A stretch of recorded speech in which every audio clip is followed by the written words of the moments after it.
సత్యసాయి జిల్లాను హిందూపురంకి మార్చితే పోరాటాలకు సిద్ధము అని టీడీపీ పుట్టపర్తి నియోజకవర్గ అధికార ప్రతినిధి మార్తిరెడ్డి అన్నారు. అడ్మినిస్ట్రేషన్ మొత్తం ఏర్పాటైన తర్వాత ఇలా బాలకృష్ణ హాట్ కామెంట్స్ చేయడం చాలా దారుణమని మండిపడ్డారు. అసలు జిల్లాను మార్చాలి అనే ఆలోచన ఎందుకు వచ్చిందో బాలకృష్ణ చెప్పాలన్నారు. ఇక్కడ లేనివి హిందూపురంలో ఉన్నవి ఏమిటో కూడా ప్రజలకు తెలియచేయాలన్నారు. జిల్లాకు కావాల్సిన అన్ని మౌలిక సదుపాయాలు పుట్టపర్తిలో ఉన్నాయన్నారు. జిల్లాను మార్చడం వల్ల ప్రజాధనం దుర్వినియోగం కావడమే తప్ప మరొకటి లేదని స్పష్టం చేశారు. దీనిని గమనించి ప్రజలందరూ పార్టీలకు అతీతంగా ఏకమై తమ స్వరాన్ని గట్టిగా వినిపించాలి అని మార్తిరెడ్డి పిలుపునిచ్చారు.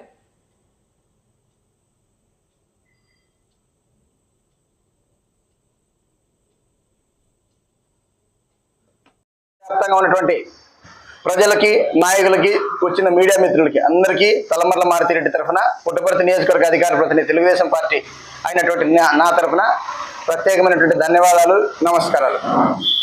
ఈరోజు ప్రత్యేకంగా ఈ ప్రెస్ మీట్ పెట్టడానికి గల కారణం ఏంటంటే, నిన్న బాలకృష్ణ గారు కొన్ని వ్యాఖ్యలు చేశారు మీడియా ముఖంగా.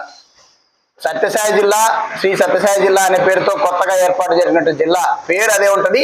పుట్టపర్తి హెడ్ క్వార్టర్, హిందూపురం హెడ్ క్వార్టర్గా మారుతుంది ఈ జిల్లాకు సంబంధించి. దీనికి ప్రపోజల్ పెట్టినాము, మరి పై ప్రభుత్వం ఏం ఆలోచిస్తుందో చూడాలా అని ఆయన చెప్పారు.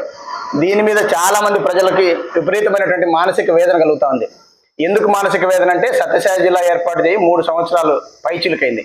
ఈ 3 సంవత్సరాల పైచిలుకు అయిన తర్వాత ఈ సత్యసాయి జిల్లా హెడ్ క్వార్టర్ అనేటువంటి పుట్టపర్తిలో అందరు ప్రజలు కొన్ని ఆస్తులు కూడబెట్టుకుని, తర్వాత ఆర్థికంగా వెసులుబాటు కలిగిన కొంతమంది మిడిల్ క్లాస్ ఫ్యామిలీస్ వాళ్ళు వీళ్ళు మొత్తం ఆస్తులు కూడబెట్టుకుని వాటిపైన కొన్ని బిల్డింగ్లు కట్టుకొని ఇక్కడ ఉన్నటువంటి జిల్లా హెడ్ క్వార్టర్లో ఉన్నటువంటి ప్రభుత్వ అధికారులు, క్లర్కల స్థాయి నుంచి చిన్న స్థాయి నుంచి పెద్ద స్థాయి వరకు అందరు అధికారులు వాళ్ళ పిల్లలు స్కూల్కి పంపిస్తూ ఇక్కడే సెటిల్ కావాలని చెప్పేసి ఎన్నో బిల్డింగ్లు బాడీలకు ఉన్నారు.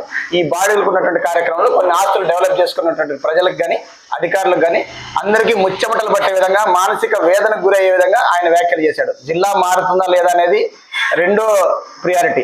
మొదటి ప్రియారిటీ జిల్లా మార్చడానికి కావాల్సినటువంటి అవసరాలు ఏమున్నాయి, ఎందుకు ఆయన ఈ వ్యాఖ్యలు చేశాడు, దేనికోసం జిల్లా మార్చదలుచుకున్నాడు. ఆయనకి పార్టీలో పలుకుబడింది కాబట్టి ఆయన అనుకుంటే మార్చగలడు.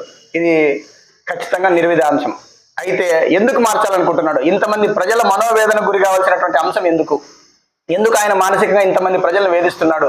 దీనిపైన జిల్లా వ్యాప్తంగా ఉన్నటువంటి అన్ని పార్టీల నాయకులు, తెలుగుదేశం పార్టీ 7 నియోజకవర్గాల నాయకులు, ఈ సత్యసాయి జిల్లాతో 7 నియోజకవర్గాలకి అనుబంధం ఉంది. ఈవెన్ రాప్తాడు నియోజకవర్గం కూడా ఒక 3 మండలాలు ఉన్నట్టు దీనికి లింకేజ్లో ఉన్నాయి. సో అన్ని నియోజకవర్గాల నాయకులు, క్షేత్రస్థాయి నాయకులతో నుంచి పై నాయకుల వరకు ఇంత పెద్ద జిల్లాలో జిల్లా హెడ్ క్వార్టర్ అనేది చాలా పెద్ద మరియు ముఖ్యమైన అంశం. ఈ అంశం మీద ఏ ఒక్క ప్రజాప్రతినిధి అయినా ఏ స్థాయిలో ఉన్నా స్పందించాలని ఈ సందర్భంగా కోరుతున్నా. ఒకవేళ నిజంగా బాలకృష్ణ గారు ఈ జిల్లాను మార్పుకు ఖచ్చితమైనటువంటి సాంకేతికమైన అంశాలు ఏవైనా ఉన్నాయి, తర్కమైన అంశాలు ఏమైనా ఉన్నాయి, రాజ్యానికి సంబంధించి, రాజ్యం యొక్క పరిపాలనకు సంబంధించి ఖచ్చితంగా దీనికంటే మెరుగుగా హిందూపురం ఉంటుంది అనేది ఏదైనా నిరూపిస్తే ఆయన మార్చడానికి మాకు ఎటువంటి అభ్యంతరము లేదు. అట్లా కాకుండా గాయం కాకనే మందేసి దాన్ని పుండు చేసి అనవసరంగా రచ్చ చేసి ప్రజల్ని కన్ఫ్యూజ్ చేస్తూ ఒకసారి ఇటు ఒకసారి అటు అని చెప్పేసి ఫుట్బాల్ ఆడుకున్నటువంటి ఇట్లాంటి నాయకుల్ని మనం, అతను ఎంత పెద్ద నాయకుడైనా బై మిస్టేక్ పొరపాటుగా మాట్లాడినా దాన్ని మనం ఖండించాల్సిన అవసరం ఎంతైనా ఉంది. తెలుగుదేశం పార్టీలో ఉన్న అన్ని నాయకులకి, అన్ని నియోజకవర్గాల నాయకులకి, వైఎస్ఆర్సీపీ పార్టీలో ఉంటున్న అందరి నాయకులకి నేను ఇదే విధంగా పిలుపునిస్తున్నా. ఈరోజు ఈ అంశం మీద స్పందిస్తూ ఈ అంశాన్ని సాధ్యమైనంత ఎక్కువగా ఖండించాల్సిందిగా కోరుతున్నాను. సో ఖచ్చితంగా అందరి నాయకులు దీని మీద రెస్పాండ్ కావాలి. ప్రజల మనోభావాలు దెబ్బతినకుండా, ప్రజల ఆర్థిక వనరులు కన్ఫ్యూజ్ చేసి అటు ఇటు వాళ్ళని ఇబ్బందులకు గురి చేయకుండా అందరూ దీన్ని ఖండించి మీ పాత్ర పోషించాలని అందరినీ మనస్ఫూర్తిగా హృదయపూర్వకంగా నేను కోరుకుంటున్నాను.